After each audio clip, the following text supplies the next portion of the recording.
আসসালামু আলাইকুম। আমরা পড়ছি 1971 হুমায়ুন আহমেদের লেখা উপন্যাস। তো আজকে আমরা 14তম পর্ব পড়ব। এর আগে 13টা পর্ব আপলোড করা হয়েছে, সেগুলো পর্ব দেখে এসে এই পর্বটা দেখলে তোমাদের সবার এই উপন্যাসের প্লটটা বুঝতে অনেক সহজ হবে। তা আমরা একদম মূল পর্বে চলে যাই। তো প্রথমেই বলা হচ্ছে মেঘ নেই, আকাশে তারা ফুটতে শুরু করেছে। রাত প্রায় 8টা, কিন্তু মনে হচ্ছে একদম নিশুতি মানে একদম গভীর রাত। হাওয়া থেমে গেছে, গাছের একটি পাতাও নড়ছে না। সফদারুল্লাহ একটা দা হাতে, দা মানে দাও আর কি, ওই নারকেল কাটে কোপ দেয় আর কি, কোপ দিয়ে মানে এক কথায় ও কাউকে মেরে ফেলার জন্য আর কি প্রিপারেশন নিয়ে দাঁড়িয়ে আছে আর কি। তো একটা দা হাতে মাঠে নেমে পড়ল। সে দুজনকে খুঁজছে। একজন তাল গাছের মতো লম্বা, গোঁফ আছে। অন্যজন বাঙালি, তার মুখে বসন্তের দাগ।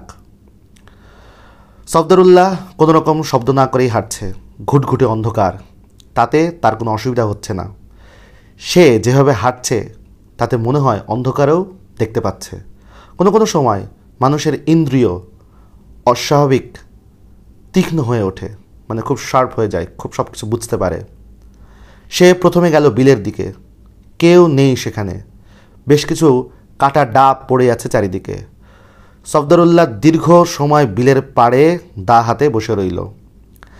বাতাস নেই কোথাও, তবু বিলের পানিতে ছলাৎ ছলাৎ শব্দ হচ্ছে।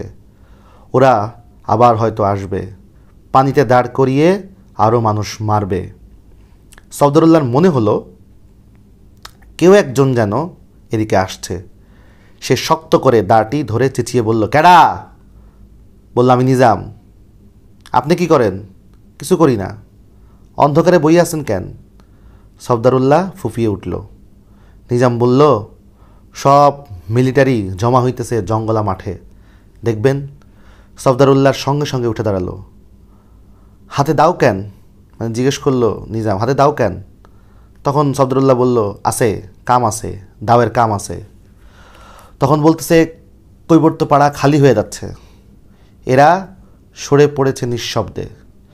এদের অভ্যাস আছে, অতি দ্রুত সব কিছু গুছিয়ে সরে পড়তে পারে। অন্ধকারে এরা কাজ করে। ওদের শিশুরা চোখ বড় বড় করে দেখে, হইচই করে না, কিছুই করে না। মেয়েরা জিনিসপত্র নৌকায় তুলতে থাকে, কোনো জিনিসই বাদ পড়ে না। হাঁস, মুরগি, ছাগল সবই উঠানো হয়। এরা কাজ করে নিঃশব্দে। প্রবীণরা মানে বয়স্করা হুকো, মানে আগেকার সিগারেটটা না, হুকোটা না আর কি, তামাক আর কি, তামাক খায় আর কি। তো প্রবীণরা হুকো হাতে বেশ অনেকটা দূরে বসে থাকে। তাদের ভাবভঙ্গি দেখে মনে হয় কি হচ্ছে না হচ্ছে এরা কিছুই জানে না। এরা তখন ঝিমুতে থাকে, ঝিমুতে চারিদিকে লক্ষ্য রাখে। বুড়ো বয়সেও এদের দৃষ্টি একেবারে তীক্ষ্ণ, মানে শার্প। মীর আলী খুন করে কাঁদে, ভাতের জন্য কাঁদে। বদিউজ্জামান বাড়ি ফেরেনি, কারণ সেই যে মধুবন বাজারে যেতে গিয়ে সেই যে একটা পানি ডোবার মধ্যে সে পড়ে আছে, সেখান থেকে সে এখনও ভয় উঠে আসতে পারছে না, কারণ আশেপাশের পরিস্থিতি খুবই খারাপ। বদিউজ্জামান বাড়ি ফেরেনি। সে না ফেরা পর্যন্ত, মানে বদিউজ্জামান না ফেরা পর্যন্ত তার বউ অনুফা ভাত চড়াবে না। ঘরে চাল ডাল সবই আছে। 4টা চাল ফুটাতে এমন কি ঝামেলা মীর আলী বুঝতে পারে না। অনেক রকম ঝামেলা আছে। ঠিকই মাথার উপর টিনের ছাদ নেই। গ্রামে মিলিটারি মানুষ মারছে, তাই বলে মানুষের ক্ষুধা তৃষ্ণা তো চলে যায়নি। পরিবাণীও, মানে ওদের যে ছোট মেয়েটা, পরিবাণীও বিরক্ত করছে না, ঘুমাচ্ছে। অসুবিধা তো নেই। মীর আলী মৃদুস্বরে বলল, বউ সাইডটা ভাত রাইন্দা ফেলো। অনুফা তীব্র স্বরে বলল, আপনি মানুষ না আর কিছু? মীর আলী অবাক হয়ে বলল, আমি কি করলাম? 15-20 জন সেপাই মানে সৈন্য আর কি বসে আছে স্কুলের বারান্দায়। এরাও ক্ষুধার্ত। সমস্ত দিন কোনো খাওয়া হয়নি। ওদের জন্য রান্না হবার কথা মধুবনে। ঝড়ের জন্য নিশ্চয়ই কোনো ঝামেলা হয়েছে। রান্না করা খাবার এসে পৌঁছায়নি। কখন এসে পৌঁছাবে কে জানে। এরা সবাই দেয়ালে ঠেস দিয়ে শ্রান্ত ভঙ্গিতে বসে আছে, মানে খুব ক্লান্ত নিয়ে বসে আছে। কয়েকজন স্পষ্টতই ঘুমাচ্ছে। কিছু বাঙালি রাজাকার ওদের সঙ্গে গল্প জমাবার চেষ্টা করছে। গল্প জমছে না, ওরা হাল ছাড়ছে না, ওস্তাদজি ওস্তাদজি বলেই যাচ্ছে। বদিউজ্জামানের মনে হলো জ্বর এসেছে। সে নিশ্চিত হতে পারছে না, মাথায় হাত দিলে কোনো উত্তাপ পাওয়া যায় না, কিন্তু তার কান ঝাঝা করছে। কিছুক্ষণ আগেও তার শরীর কিছুক্ষণ আগেও তার শীত করছিল, এখন আর করছে না। খুক খুক করে কে যেন কাশলো, নাকি সে নিজেই কাশছে। নিজামের মতো তার মাথাও খারাপ হয়ে যাচ্ছে। একবার মনে হলো শীতল ও লম্বা একটা কি যেন তার শার্টের ভিতরে ঢুকে গেছে। সে প্রায় চিৎকার করে উঠে যাচ্ছিল, কিন্তু চিৎকার করল না। এটা মনের ভুল, শার্টের ভেতরে কিছুই নেই। বদিউজ্জামানের মনে হলো সে যেন অনেকের কথা শুনতে পাচ্ছে, অনেকের কথাবার্তা শুনতে পাচ্ছে। কথাবার্তা বলতে বলতে কারা যেন এগিয়ে আসছে। এটাও কি মনের ভুল? বদিউজ্জামান উৎকণ্ঠ হয়ে অপেক্ষা করতে লাগলো, মানে একদম কান খাড়া করে অপেক্ষা করতে লাগলো।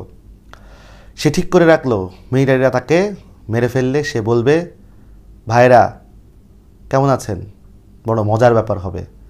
বদিউজ্জামান নিজের মনে খুক খুক করে হাসতে লাগলো। বাঁ দিকে 4টি সবুজ চোখ তাকিয়ে আছে তার দিকে। শেয়াল। দিনে যে শেয়ালটা তার দিকে দেখে গিয়েছিল, সে নিশ্চয় তার স্ত্রীকে ডেকে নিয়ে এসেছে। ভাবতে বেশ মজা লাগলো বদিউজ্জামানের। মানে শেয়াল তার স্ত্রীকে, মানে শেয়ালের সঙ্গীকে আর কি নিশ্চয় ডেকে এনেছে। এসব কথা ভাবতে ভাবতে বদিউজ্জামানের সময় কাটছিল। সে আবার হাসতে শুরু করলো।